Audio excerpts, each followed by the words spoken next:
मित्रांनो, बऱ्याच जणांना आपल्या एक एन्झायटी असते. एखादी गोष्ट त्याला मनापासून सुरुवात करायची असते, पण ते योग्य वेळ, करू की नको, फर्स्ट स्टेप कुठली घ्यावी किंवा मी हे योग्य प्रकारे कसं सुरू करू शकेल, याविषयी बराचसा संभ्रम असतो. उद्योग सुरू करायचा असतो, पण नेमका कसा सुरू करू, फेअर टू बिगिन कसा करता येईल.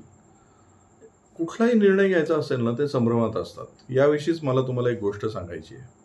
पण पुढे जाण्या अगोदर मी तुम्हाला या आमच्या लाईफ कॅटलिस्टच्या यूट्यूब चॅनलविषयी सांगू इच्छितो की आमच्या या यूट्यूब चॅनलचा उद्देशच लघु मध्यम व्यापारी, उद्योजक यांच्या लाईफमध्ये कॉन्ट्रीब्यूट करणं, त्यांच्या कुटुंबियांसाठी कॉन्ट्रीब्यूट करणं हा आहे. त्यामुळे तुम्ही या चॅनलला अजून सबस्क्राईब केलं नसेल तर करा आणि हे व्हिडिओज फॉरवर्ड करत राहा.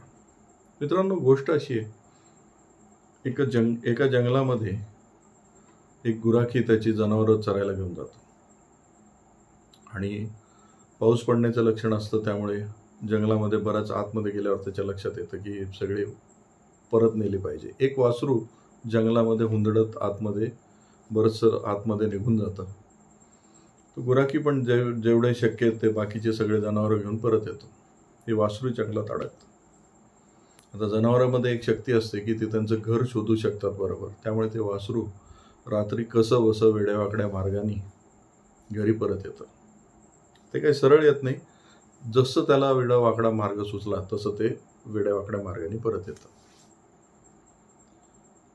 पाऊस पडलेला असतो, त्यामुळे त्याच्या जे खूर असतात त्याचे चिन्ह हे सगळीकडे उमटलेले असतात.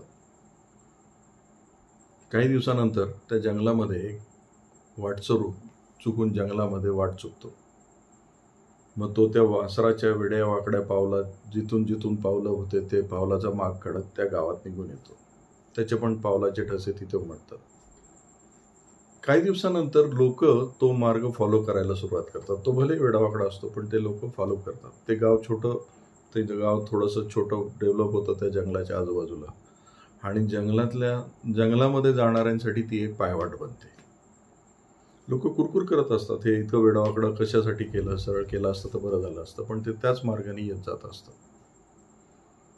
तो आता त्या गावाचा एक रस्ता बनतो.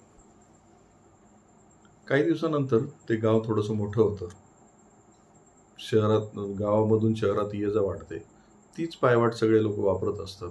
प्रत्येकजण हाच विचार करत असतो की हे इतकं वेडावाकडं कशाला कोणी हे केलं असेल, पण वापरतात तेच. गावाचा तालुका होतो, तालुक्याची ती मुख्य सडक होते. तालुक्याचा जिल्हा होतो, जिल्ह्याची ती मुख्य सडक होते. वेडावाकडा रस्ता लोक वापरत असतात, पण म्हणत हेच असतात, कोणी सुरुवात केली. एका वेड्या वासराने सुरुवात केलेली ती एका मोठ्या शहराची मुख्य सडक बनते. मित्रांनो, तुम्ही आज जी काय सुरुवात करताय ती कदाचित एका मोठ्या मुख्य सडकेची नांदी असू शकते. सुरुवात तर करून बघा. ही गोष्ट मी फार पूर्वी वाचली होती, तुमच्यासाठी आठवली म्हणून आज सांगितली. तुमच्या लाईफला रिफ्लेक्ट करता आलं तर बघा. व्हिडिओ आवडला तर लाईक करा, शेअर करा, सबस्क्राईब करायला विसरू नका. नमस्कार.